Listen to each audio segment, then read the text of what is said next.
Hello, everybody. Welcome back to Firewalls Don't Stop Dragons. I'm your host, Carey Parker. Today we have episode 297 for November 7th, 2022. Just 3 away from the big 300th episode. So I'll be interviewing Bruce Schneier next week for that episode. My interview will be next week, and of course I got to edit it and put it together. We're going to be talking about how we're starting to use artificial intelligence for hacking.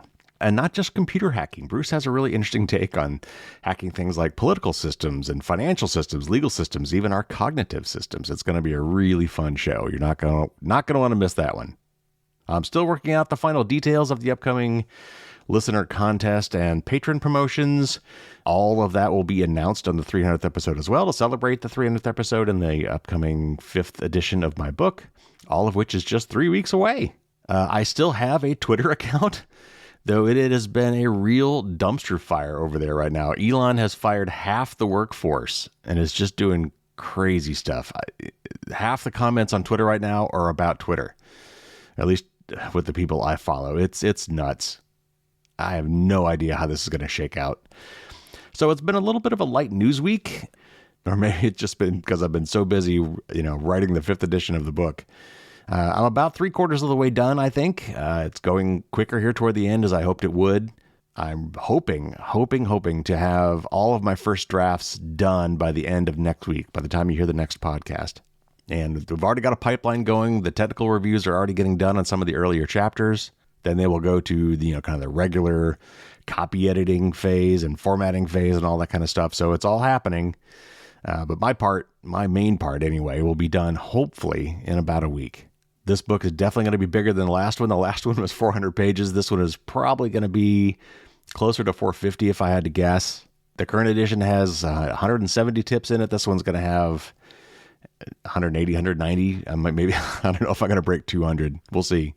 But it's really quite the update. I'm doing a lot of new work for this one, not just updating screenshots, but I've added a whole chapter. I've added several new sections. I've updated many, many other sections.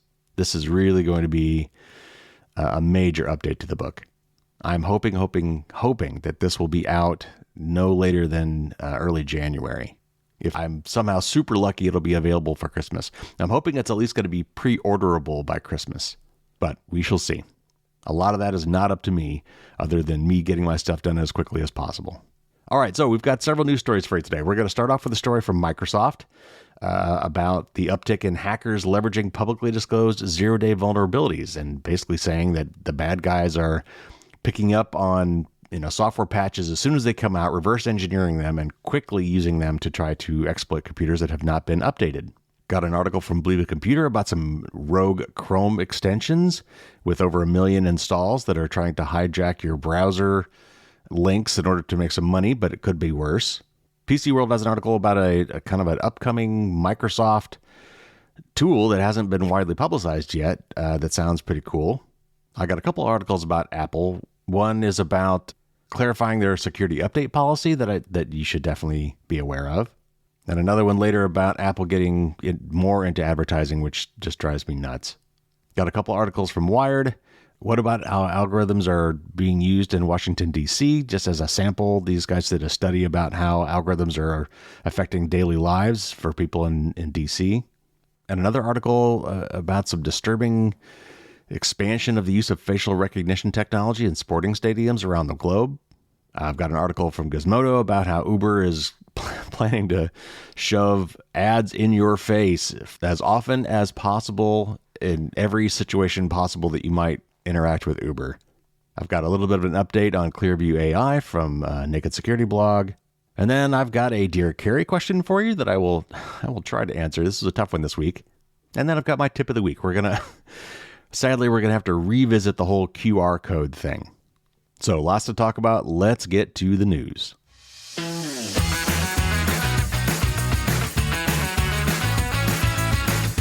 Okay, so first up, this is from Hacker News. This is a story about a Microsoft report. Microsoft is warning of an uptick among nation, state, and criminal actors increasingly leveraging publicly disclosed zero-day vulnerabilities for breaching target environments.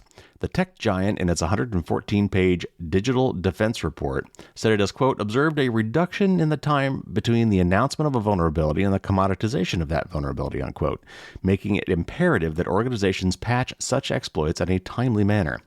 This also corroborates with an April 2022 advisory from the U.S. Cybersecurity and Infrastructure Security Agency, or CISA, which found that bad actors are, quote unquote, aggressively targeting newly disclosed software bugs against broad targets globally. Microsoft noted that it takes only 14 days on average for an exploit to be available in the wild after public disclosure of a flaw, stating that while zero-day attacks are initially limited in scope, they tend to swiftly be adopted by other threat actors, leading to indiscriminate probing events before the patches are installed.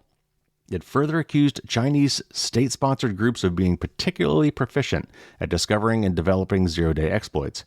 This has been compounded by the fact that the Cyberspace Administration of China, or CAC, enacted a new vulnerability reporting regulation in September of 2021 that requires security flaws to be reported to the government prior to them being shared with the product developers.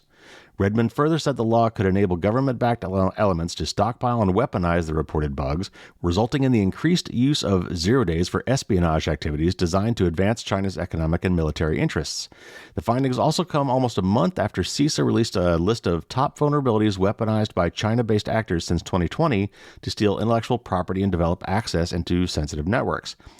And this is a quote from the report from Microsoft. It says, quote, zero-day vulnerabilities are a particularly effective means for initial exploitation, and once publicly exposed, vulnerabilities can be rapidly reused by other nation, state, and criminal actors, unquote.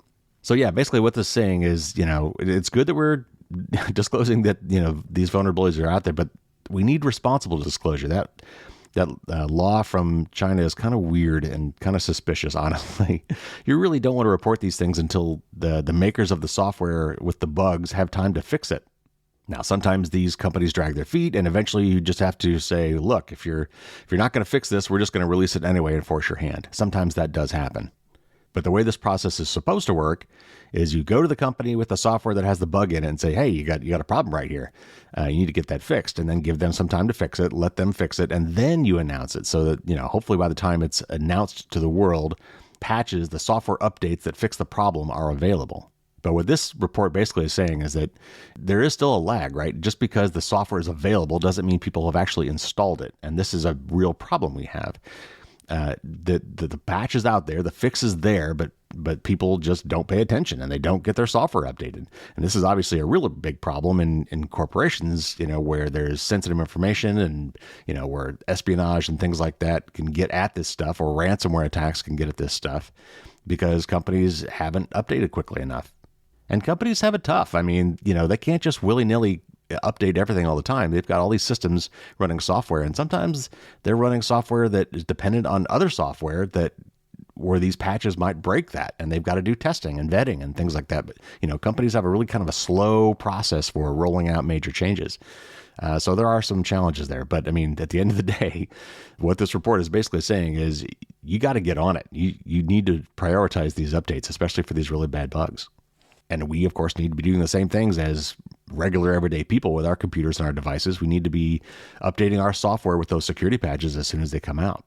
At least we, for the most part, can set up auto update and make these things happen automatically, which I highly recommend that you do. All right, next up. This is from Bleeping Computer, and it's about some rogue Chrome browser extensions.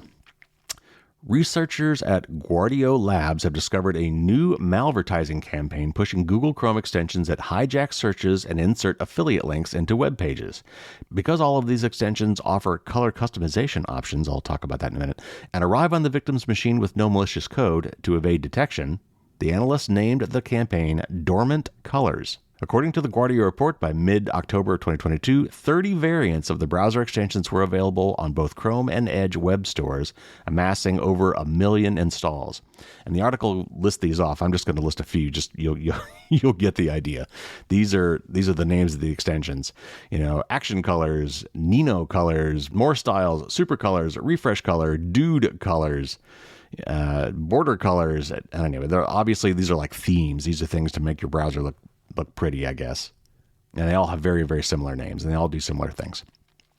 The infection begins with advertisements or redirects when visiting web pages that offer a video or download. However, when attempting to download the program or watch the video, you are redirected to another site stating you must install an extension to continue. When the visitor clicks on the OK or Continue button, they are prompted to install an innocuous-looking, color-changing extension. However, when these extensions are first installed, they will redirect users to various pages that side-load malicious scripts that instruct the extension on how to perform search hijacking and on what sites to insert affiliate links. When performing search hijacking, the extension will redirect search queries to return results from sites affiliated with the extension developer, thus generating income from ad impressions and the sale of search data. Dormant Colors goes beyond this by also hijacking the victim's browsing on an extensive list of 10,000 websites by automatically redirecting users to the same page, but this time with affiliate links appended to the URL. Once the affiliate tags are appended to the URL, any purchase made on the site will generate a commission for the developers. The researchers warn that using the same stealthy, malicious code sideloading technique, the operators of Dormant Colors could achieve potentially nastier things than hijacking affiliations. The researchers say it's possible to redirect victims to phishing pages to steal credentials for Microsoft 365, Google Workspace, bank sites, or social media platforms. While there are no signs that the campaigns are performing this more malicious behavior, the researchers say it could be enabled simply by sideloading additional scripts. The extensions and the websites listed in the report's Indicators of Compromise section have been removed or taken offline, but the researchers warn that the operation is constantly renewed with new add-on names and domains. All right, so a couple things here. First of all, so what they're doing here, they're tricking you or kind of enticing you into installing these browser plugins that you don't need on Chrome and on Edge.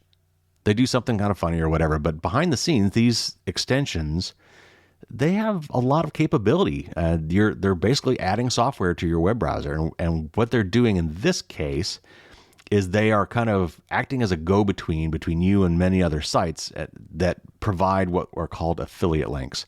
And these are kickbacks, basically. If you use an affiliate link to go buy something, like this happens a lot on review sites. So you go to a site and it says, this is the best router there is, or these is the best, mixed nuts on the planet, or whatever, and they have a link, and you click that link, and it's a special link, and that link doesn't just take you to the website and show you the thing that they're recommending. It's also got a little extra information on it there saying, hey, it's like saying, when you go there, tell them I sent you. The link has a unique affiliate ID. And when you go to that site, that is noted by the site that you go to. And then eventually, because you've registered with that site as an affiliate, they will give you some sort of a kickback. And it's usually, sometimes it's a little bit of money just for getting them to come to your site. And then if they actually buy something on your site, sometimes you get a fixed kickback after that, or even sometimes a percentage kickback. So the second part of this that I want to draw your attention to is that all of this comes about because the internet is based on ad revenue. Nobody wants to pay for anything anymore.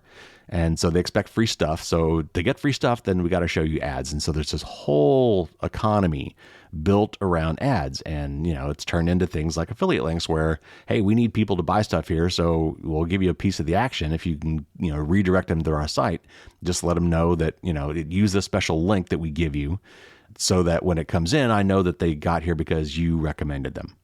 And these guys are basically inserting themselves automatically into all these links instead of, trying to get you to go to websites for reviews of products and then, littering that review page with a bunch of these affiliate links. They just insert themselves automatically. If you're going to Amazon, for example, and I'm not sure if that's one of the sites in question here, but it could be. The way this would work is you've got this extension in your browser, and when you just go to Amazon on your own, it automatically redirects itself through its affiliate link and then takes you to Amazon, so that anything you buy on Amazon now looks like, you got there because these guys referred you to Amazon. And this article's right. I mean, that's relatively benign, at least from your perspective. But, they could be doing horrible things. They could be redirecting you to fake websites and phishing websites and sites laced with malware. I mean, it could be a lot worse. So, bottom line, do not install any extensions in your browser that you don't absolutely positively need. I have like 2, LastPass and uBlock Origin. There are a lot of fun extensions out there. I get it.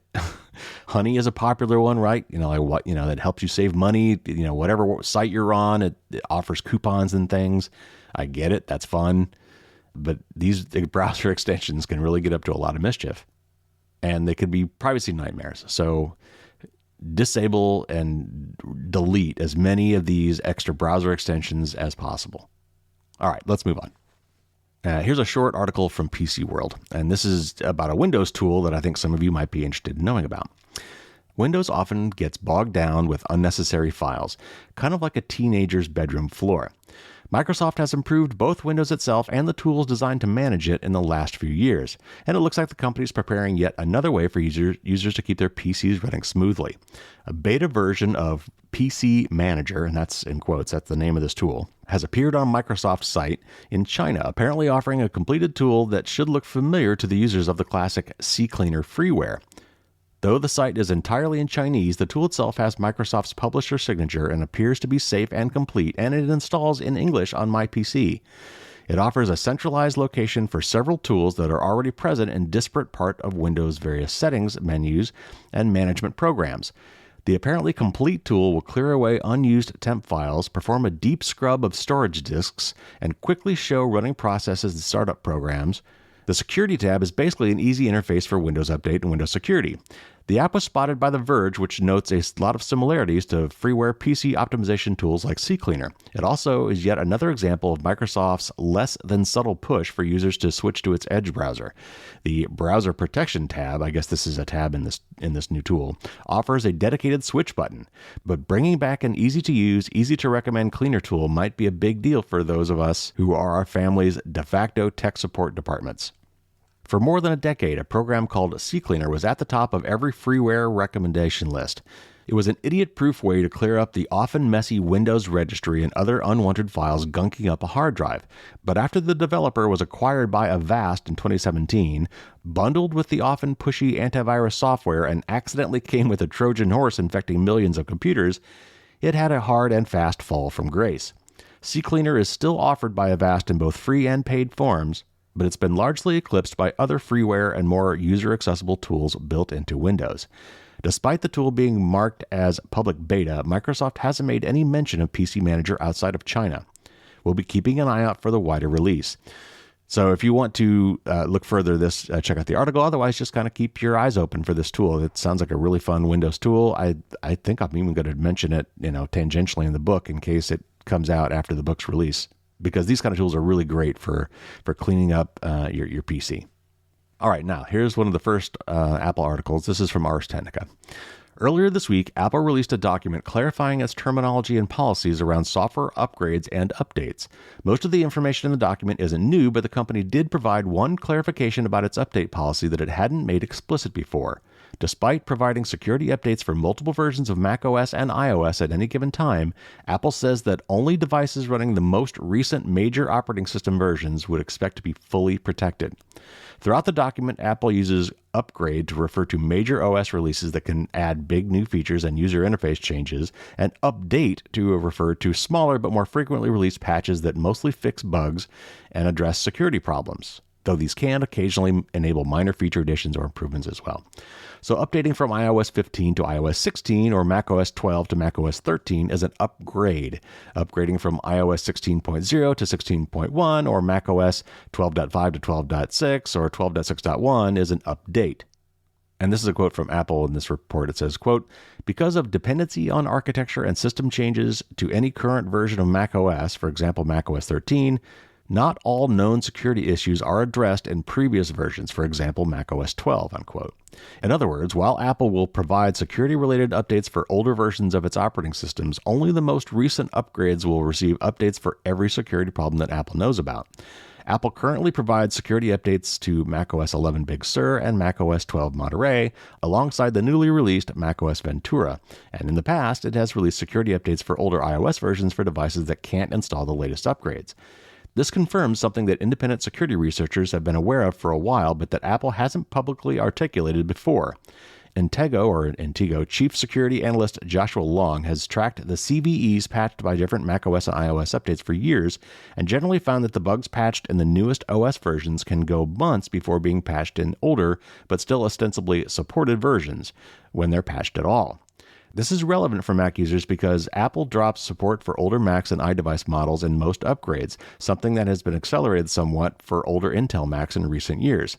Most Macs still receive 6 or 7 years of upgrades, but another 2 years of updates. This means that every year there's a new batch of devices that are still getting some security updates, but not all of them.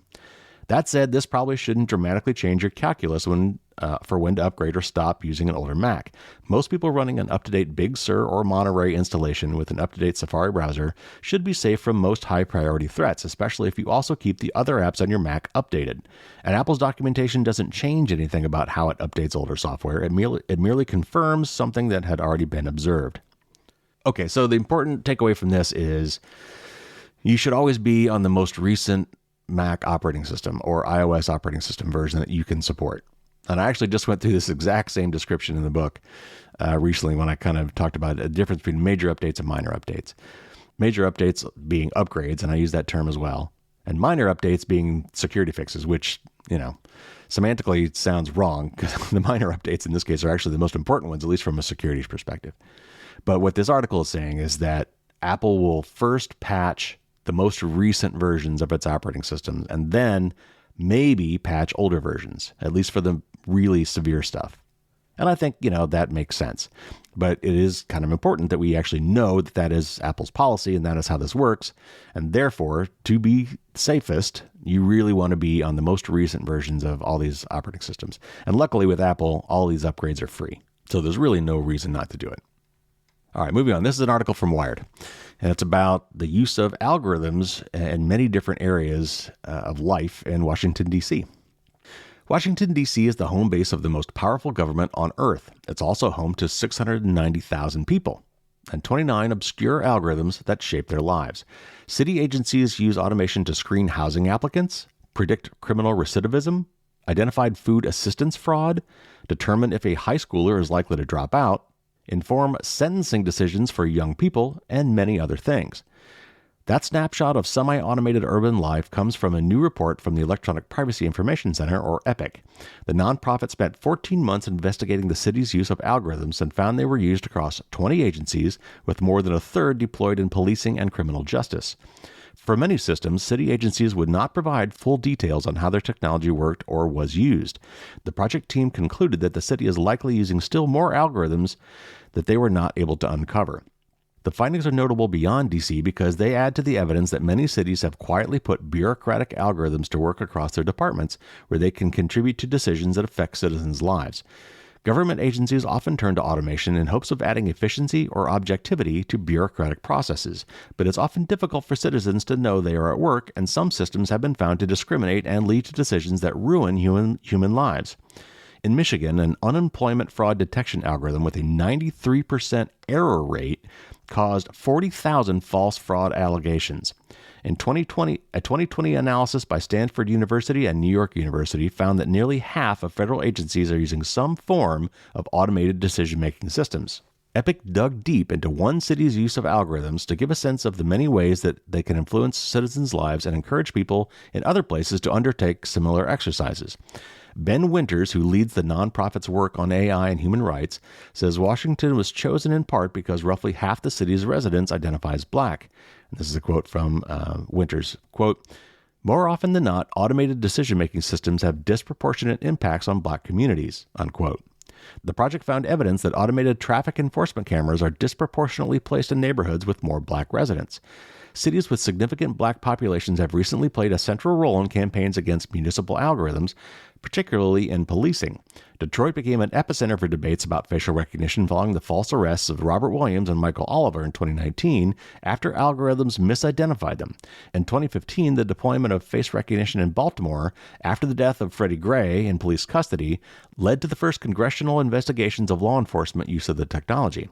EPIC hunted algorithms by looking for public disclosures by city agencies and also filed public records requests, requesting contracts, data sharing agreements, privacy impact assessments, and other information.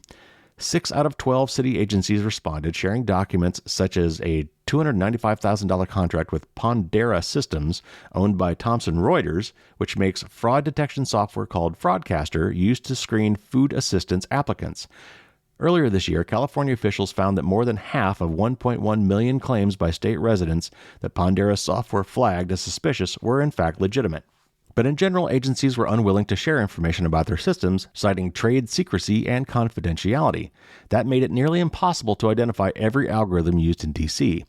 Earlier this year, a Yale Law School project made a similar attempt to count algorithms used by state agencies in Connecticut, but were also hampered by claims of trade secrecy.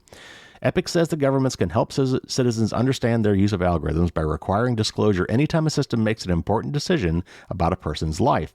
And some elected officials have favored the idea of requiring public registries of automated decision-making systems used by governments. Last month, lawmakers in Pennsylvania, where a screening algorithm had accused low-income parents of neglect, proposed an algorithm registry law. But Winters and others warn against thinking that algorithm registries automatically lead to accountability. New York City appointed a, quote, algorithm management and policy officer, unquote, in 2020, a new position intended to inform city agencies how to use algorithms and the public about how the city uses automated decision-making. The officer's initial report said that city agencies use 16 systems with potentially substantial impact on people's rights, with only 3 used by NYPD. But a separate disclosure by the NYPD under city law regulating surveillance showed that the department uses additional forms of automation for tasks like reading license plates and analyzing social media activity. All right, this thing goes on, but you get the idea here. And actually, we're going to be talking about this with Bruce a little bit too. We're starting to use artificial intelligence, that's what's behind these algorithms, to, I get it, to try to be more efficient and to try to be more fair, right? The hope being that computer algorithms would not be biased. And yet they are. Algorithms are written by humans. The data fed to these algorithms that train a lot of these systems, you can give them bad data. The classic example is, if we want to find more great employees for our company, well, hey, let's take some of our best company employees and feed them into this algorithm to train our systems on what a good employee looks like. Well, if all your employees are old white men, then that algorithm is going to come out biased, thinking that the best people for the job at your company are old white men. So we'll talk about this a lot more with Bruce, but just because a computer is making a decision does not make that decision unbiased. And these things do have impact. Now, of course, a lot of these things are just suggestions. I mean, when a computer algorithm, tells a judge that, this guy's chance of recidivism based on, these parameters is high, that judge can still make his own call. So there are often still people involved in these decisions. And so some of these are just tools helping people make decisions, but some of these are 100% automated. And I do agree that transparency is required. I don't know how you can hide behind trade secrecy or something like that in a public government institution. Okay, well, anyway, let's keep moving. This is an article from Wired about the expanding use of facial recognition technology in sports stadiums around the world. This fall, more than 15,000 cameras will monitor soccer fans across 8 stadiums and on the streets of Doha during the 2022 World Cup, an event expected to attract more than 1 million football fans from around the globe. And of course, for you in the U.S., that they're talking about soccer here, not American football. Qatar's World Cup organizers are not alone in deploying biometric technology to monitor soccer fan activity. In recent years, soccer clubs and stadiums across Europe have been introducing these security and surveillance technologies. So how accurate are these systems? Over the years, there have been cases where things have gone wrong. In 2017, face scanning technology mistakenly identified more than 2,000 people as possible criminals at the 2017 Champions League in Cardiff, UK. The system was scrapped following a court decision, only to be redeployed earlier this year. In 2019, Dutch soccer club Den Bosch, and you're just going to have to forgive me if I get some of these pronunciations wrong, which uses smart cameras at its turnstiles, misidentified and banned a 20-year-old fan, falsely claiming that he violently confronted supporters and entered restricted areas. And this is a quote from Ella Jakubowska, who's the senior policy advisor for the civil rights nonprofit European Digital Rights. And Ella says, quote, "In this case of mistaken identity, a serious risk of facial recognition technologies, an innocent person was wrongfully banned from his team's stadium and even issued with a fine. There's very little evidence that even traditional CCTV systems reduce crime. Rather, they create an appearance of safety without usually having tangible benefits," unquote. Slowly but steadily, ubiquitous biometric technology systems have come to represent a new normal for stadium infrastructure, in which quote-unquote health securitization is incorporated into systems for public safety and marketing. And this is a quote from Brett Hutchins, who's a media professor at Australia's Monash University and co-author of a research paper on sports stadiums and normalization of biometric monitoring. And Brett says, quote, These elements represent three interlinked use cases for stadium surveillance technologies, which are used interchangeably and sometimes simultaneously. Public safety is a long-standing justification for the spread of biometric surveillance systems, while COVID-19 introduced a health dimension through body temperature monitoring. Marketing speaks to a seamless consumer experience for attendees at high-profile and high-cost events and encompasses everything from ease of movement in and out of the stadium through to minimizing queues for toilets and food and drinks, unquote. Is the deployment of such systems inevitable? And this is another quote from Hutchins, quote, "The problem here is that the idea that the rollout of such technologies and infrastructures are unavoidable and an increasingly natural part of the stadium experiences," unquote. He stresses the importance of, quote, "clear and visible notification for spectators that such technologies are in use," unquote. Most importantly, he advocates for the introduction of, quote, "strong legislative and regulatory safeguards governing the introduction and use of these systems and the control and use of data," unquote. Indeed, European lawmakers have been attempting to regulate biometric mass surveillance. In April of 2021, the European Commission submitted a proposal for an EU regulatory framework on artificial intelligence. Currently, the European Parliament is forming its opinion on the proposal, while the European Council is due to discuss the file in early December. And this is a quote from Jakubaska, quote, "The European Commission's draft AI Act recognized that biometric identification is an inherently risky technology, but bizarrely put forward a prohibition in Article 5 that is so weak, if anything, it amounts to more of a blueprint for how to conduct biometric mass surveillance than a genuine ban. There should be no exceptions to the ban, as even a supposedly narrow exception would mean that mass facial recognition infrastructure would be rolled out and primed to be switched on whenever it was deemed necessary," unquote. By definition, these systems scan the faces and bodies of every person who passes by, so it's not technically possible to limit them to, for example, suspects or perpetrators of serious crime.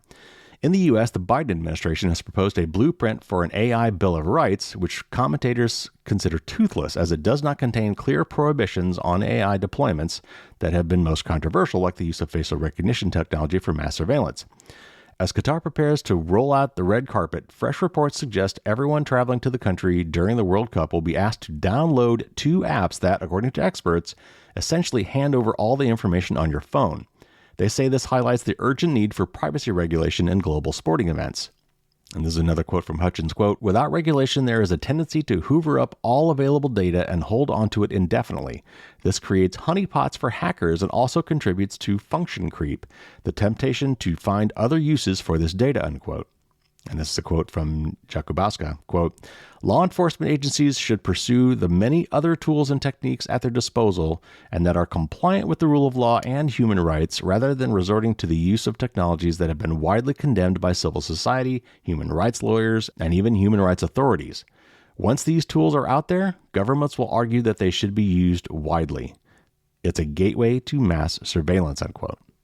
So yeah, I don't have a lot to add to that, but I think it's kind of interesting, with the World Cup coming up and, obviously soccer being a worldwide phenomenon and all these stadiums, lining them all with facial recognition cameras for whatever purpose is going to be problematic. Once you're capturing all this video, and I'm sure you're storing it somewhere, and it's probably in some cloud service, it's probably some small set of third parties that install these systems and collect all this data. They're going to find other ways to monetize it, and then other countries are going to find other ways to use it. It is a really, really slippery slope.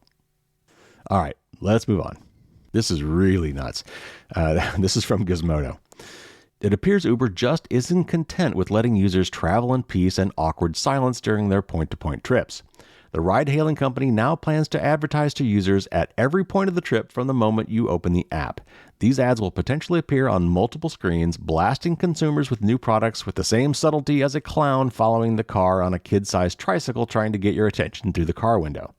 These so-called journey ads are meant to hit riders throughout the process of getting an Uber, including requesting the ride, waiting for the ride, and even while you're actually sitting down in the car. These will be restricted to a single advertiser, meaning users will see the same product again and again while they simply try to get from one place to another. The company made it clear they will use quote-unquote first-party data for targeted advertising. But that's not all. Uber announced Wednesday that their brand spanking new advertising division also plans to place sponsored listings on the Uber Eats app, post checkout ads after users place an order, in-menu ads when they're deciding on an Uber Eats order, billboard ads on the Uber Eats homepage, along with a host of other sponsored emails, storefront ads, and more. The eye-numbingly long list of new advertising efforts even include a pilot to host targeted ads on in-car tablets being positioned in Los Angeles and San Francisco, California. So, if you're planning to hit up a bar, expect to see a beer brand bombarding you with ads for their latest way to get sloshed. Taking a trip to the beach? Well, how about some brand-name sunscreen? The possibilities are endless, and Uber is advertising that users will reportedly be able to remain in the Uber app while they purchase an advertised product. Uber may come into conflict with regulators for its use of geolocation data in order to advertise to consumers. In August, the FTC, or the Federal Trade Commission, sued the data broker Kochava, alleging they were breaking the law for selling location data on, quote, hundreds of millions of people, unquote. Location data included visits to addiction recovery centers and reproductive health clinics, which is an especially threatening proposition after the end of the Roe v. Wade's abortion protections. An Uber spokesperson told the Wall Street Journal that the company only uses aggregated information from users. Uber's general manager for their advertising division, Mark Gruther, meanwhile mentioned that users can opt out of targeted ads through the Uber app. The company's advertising policies restrict it from having ads based on visits to reproductive health centers, as well as medical centers, schools, government buildings, and even quote-unquote adult entertainment. Even if you trust Uber to not go against its own policy, that aggregated data can still be used by both advertisers and outside data brokers to link it back to individual users. Advertisers may be restricted in what and to whom they can advertise, but outside agencies with access to this data certainly aren't. Uber is not holding back from targeted advertising at any point during the process of using their apps. In the company's release, Gruther said, quote, "While these consumers are making purchase decisions and waiting for their destination or delivery, we can engage them with messages from brands that are relevant to their purchase journeys. And with 1.87 billion trips last quarter, that means we can connect advertisers to consumers on average 5 times per month across rides and delivery," unquote. And this article goes on for a bit, but there's one little paragraph I want to throw in here, and it says, Uber has struggled to keep user data secure. A recent hack of Uber's systems forced the company to state that user data remains secure. The company has failed to prevent a previous loss of 57 million users' data, and one of the company's former security chiefs was recently convicted of hiding a massive 2016 breach of user data from authorities. So I don't know what to add to this, but oh God, make it stop. I am so tired of being advertised to. In the bonus content for my patrons last week with my interview with Noord's Andreas Vermenhoven, we talked about VR a little bit and augmented reality, and I said, I want my augmented reality glasses whenever they come out. I want them to block ads. I want a software plug-in for my new Apple VR glasses or AR glasses or whatever to notice advertisements in my environment and cover them up with something fun like family pictures or funny memes or something. He told me that would be a great patent idea. All right, just a couple more articles here. This one's from Naked Security. The Clearview AI saga continues. If you haven't heard of this company before, there's a very clear and concise recap from the French privacy regulator CNIL, or the French, the actual French for this is Commission Nationale de l'Informatique et des Libertés. So we're just going to go with CNIL. So anyway, this is a quote from CNIL report, and this is how they describe Clearview AI. Clearview AI collects photographs from many websites, including social media. It collects all the photographs that are directly accessible on these networks, i.e., that can be viewed without logging into an account. Images are also extracted from videos available online on all platforms. Thus, the company has collected over 20 billion images worldwide. Thanks to this collection, the company markets access to its image database in the form of a search engine in which a person can be searched using a photograph. The company offers this service to law enforcement authorities in order to identify perpetrators or victims of crime. Facial recognition technology is used to query the search engine and find a person based on their photograph. In order to do so, the company builds a biometric template, i.e., a digital representation of a person's physical characteristics, the face in this case. This biometric data are particularly sensitive, especially because they are linked to our physical identity, what we are, and enable us to identify ourselves in a unique way. The vast majority of people whose images are collected into the search engine are unaware of this feature. And then in December of 2021, CNIL said something else. They said quite bluntly, this company does not obtain the consent of the persons concerned to collect and use their photograph to supply its software. Clearview AI does not have a legitimate interest in collecting and using this data either, particularly given the intrusive and massive nature of the process, which makes it possible to retrieve the images present on the internet of several tens of millions of internet users in France. These people whose photographs or videos are accessible on various websites, including social media, do not reasonably expect their images to be processed by the company to supply a facial recognition system that could be used by states for law enforcement purposes. The seriousness of this breach led the CNIL chair to order Clearview AI to cease, for lack of a legal basis, the collection and use of data from people on French territory in the context of the operation of facial recognition software it markets. So this article just has a couple more things. It says, we may be about to find out how the company will be policed in the future, with CNIL losing patience with Clearview AI for not complying with its ruling to stop collecting the biometric data of French people, and announcing a fine of 20 million euros. As we've written before, Clearview AI seems not only to be happy to ignore regulatory rulings issued against it, but also to expect people to feel sorry for it at the same time, and indeed to be on its side for providing what it thinks is a vital service to society. So yeah, this guy, this Tontat guy, the guy who's the head of this company, is a real piece of work. I mean, he obviously believes in what he's doing. He thinks he's creating tools for the good guys. And I think we're going to be hard-pressed legally to say that he can't do it. I mean, I know what this French regulatory agency is saying. I get it. But all these pictures are out there. They're freely available. If you can get to these pictures without creating an account, they're there for the taking. Now, Facebook and LinkedIn and all these other companies, have terms of service that say you can't use that. But I mean, who did terms of service apply to? I mean, if you don't even have an account, how can you agree to terms of service? The only legal victory that I can think of that really applies here is the one from Illinois with its Biometric Information Privacy Act, the BIPA. And they successfully sued Clearview AI because they had a law in the books that says you can't do that. So the only way we're going to stop stuff like this from happening is to have regulations that say you can't do it. Now, since this company, I guess, is outside the jurisdiction of France and some of these other countries, I think right now it sounds like they're basically blowing off. I mean, this is not the first time that these guys have been fined and told to cease and desist. And I think they just say, make me. And because they're outside that country, I guess there's really not much they can do about it. So I don't know. This is coming to a head. I hope that these guys finally get shut down somehow, some way. But right now, they're basically just getting away with it. All right, last up, and this one's really short because I'm not going to read the whole article. In fact, I'm just going to read a little bit of it. This is from Lifehacker, and it's called How to Block Apple's Own Ads on Your iPhone.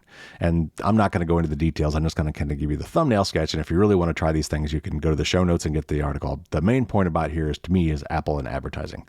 So anyway, very quickly, it says, although you can install ad blockers on your iPhone, these apps have a glaring blind spot: Apple's own ads. No iPhone ad blocker, not even the DNS or VPN-based ones, can block Apple's ads for various apps, its own services, and search. The worst offender in this case is the App Store, where Apple has included giant ads in the Today view and on the search page. With a sharp increase in ads from Apple, it's time to use all the tools at your disposal to start fighting back. And then it has 5 sections of things you can do. I'm honestly not sure how useful these things really would be. I don't think there's really any way you can stop Apple from showing you ads on a platform that it owns. But, it recommends at a high level, disabling notifications for all your Apple apps. I don't know how useful that can really be. I mean, I need notifications from several of these apps. That's kind of the point. You could disable personalized ads from Apple. Yeah, sure, you could do that. You don't allow Apple apps to see your location. Okay, that might work for some things, but not others, like weather. Reduce analytics and other data collection. Yeah, sure, you should do that. And then stop relying on Apple for discovery, which basically means don't go through the App Store to find apps. That's kind of hard not to do. So I realize this is kind of a lame story read because I didn't really read anything. But this is just really ticking me off. Apple just needs to get out of the ad business, period. Full stop. It's very small incremental revenue for Apple so far anyway. It's such a slippery slope. It's such a bad look. If Apple really wants to wear the mantle of most private tech company, they just have to stop doing ads. I'm sorry. Even if they could come up with some amazing private way of showing you semi-targeted advertising, they should just not do it. It really just looks bad. I mean, I don't want to see ads when I go to the App Store. I don't want to see ads on any Apple apps. This is just beneath Apple, as far as I'm concerned. They should just take the high road here and just stop doing advertising at all. Okay, so now let's get to my tip of the week, which is completely unrelated to any of the news stories this week. But I ran into a situation recently where I was wanting to use a QR code for something. And that, those little two-dimensional kind of barcode things, right? You can scan them with your phone and they'll take you to websites, and they do other things too. Like you can use them to get people onto your Wi-Fi network and things like that. They're very handy. And just almost exactly a year ago, I wrote an article and we talked about it on the podcast because there were a lot of articles about how dangerous QR codes were. And my point at the time was, look, they're no more dangerous than a web link, because that's really all they are. They're just web links for the physical world. And the problem is you can't tell where they go, which is actually true of links on web pages and things too, because what that link says it is and what it actually is can be very different, either because it's outright lying, like it says it's https://google.com, where if you hover your mouse over it, you can actually see that it's something else. But more often than not, what it also is it's a redirect link through a URL shortening service like Bitly or Owly. Twitter's got their own. There are several of them out there now. Even I have one, right? FDSD.me. That's my URL shortening service. And these redirects basically hide your final destination. There's no way to know where that link goes. So here's the update on the QR code saga. There is a new scam in town. And I realize that this is actually just a business model, but in my mind, it's a scam. And if you go to a search engine right now and say free QR code generator and just search, the top search results are these companies that do in fact offer a little web-based service where you type in, like, for example, a link that you want to turn into a QR code for whatever reason. Maybe this is going to be on your business card and you want it to send it to your LinkedIn page, or maybe it's going to be on a poster and you want to send it to people to get more information, or maybe it's going to be on placards in your restaurant where you want people to go to your menu, whatever. There's all sorts of reasons that people use QR codes. So you think, oh, well, I need to create my QR code. Let me go get this image of this physical world link that people can point their cameras at, their camera apps on Android and iOS. And once the camera app recognizes the QR code, it lets you click on it, in your camera view, and it will launch your web browser and take you to wherever that QR code wants to take you. Okay, great. So these companies that are creating these free QR codes have gotten slimy. And what they're doing is you go to create a QR code, it starts to create it. And then when you say, you type in what you want it to be and you create the QR code, oftentimes it's really fancy and it will actually kind of create the QR code as you type. Like as you change the characters, you can see the little square pixels on the QR code change, which is, that's kind of cool, right? But then when you're done, it's got this little tiny version of it that you can kind of see, and you click the download link. I want to download that. Well, it says, well, wait, hey, sign up for an account first. You're like, huh? Okay, free account, whatever. I'll sign up for the free account. You sign up for the account. And then you get to download your QR code. But if you look at it very carefully, that QR code is not the one you just saw a minute ago. It's different. In fact, it probably looks less complicated, like fewer dots. That's because it is. That's because the link that QR code represents is not the one that you entered. It is a shortened URL version of that link. It's a redirect link. So I scan this link and I get redirected to the site that I originally wanted to take them to. Okay, fine, whatever, no harm done. I guess these guys are tracking when I use my link. Okay, I don't care. Yeah, well, here's the problem. So because they have inserted themselves as a middleman in this process, they can now, at any point, and they do, cut off that link from working unless you subscribe and pay money.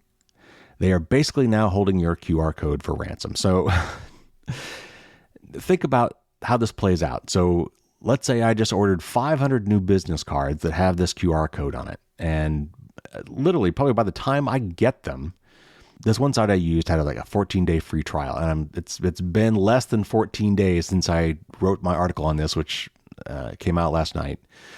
And so my guess is that in 14 days that QR code that I downloaded will stop working. And I'm very curious to see what it takes me to, so let's say I put this on my business card, right? And it's supposed to take me to my webpage, and I hand out my business card to hundreds of people.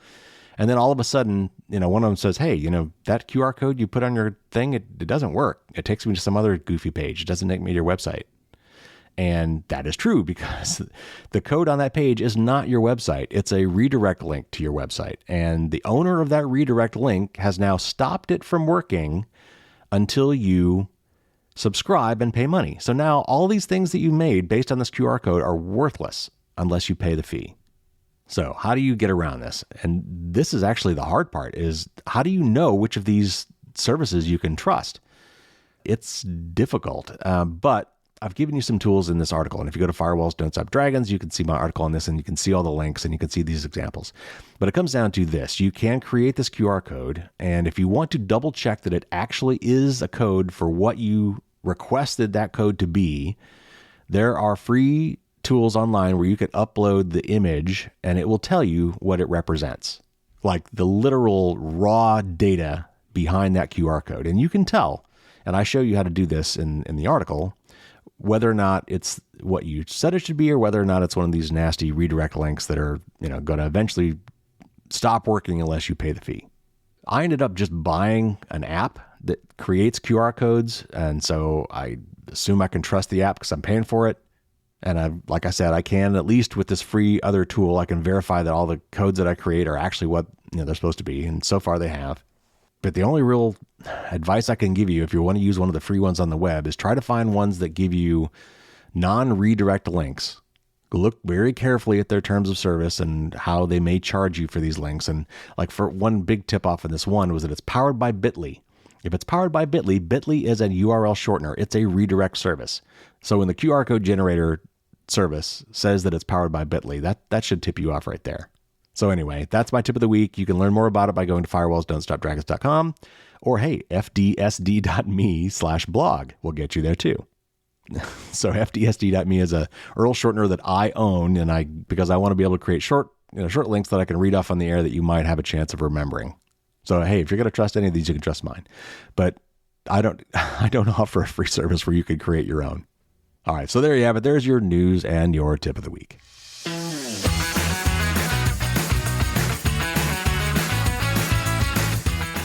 All right, so real quick, I've got another Dear Carey question for you. If you haven't sent me your questions, I would love to read them on the air and answer your questions here.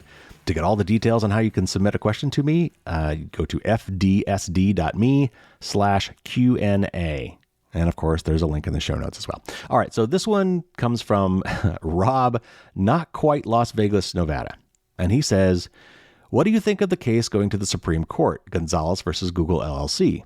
My first impression is that a decision that rescinds platform immunity for content that is algorithmically amplified could be a positive one, since one of Carissa Valise's suggestions in Privacy is Power is to limit the role of algorithms in advertising and content promotion.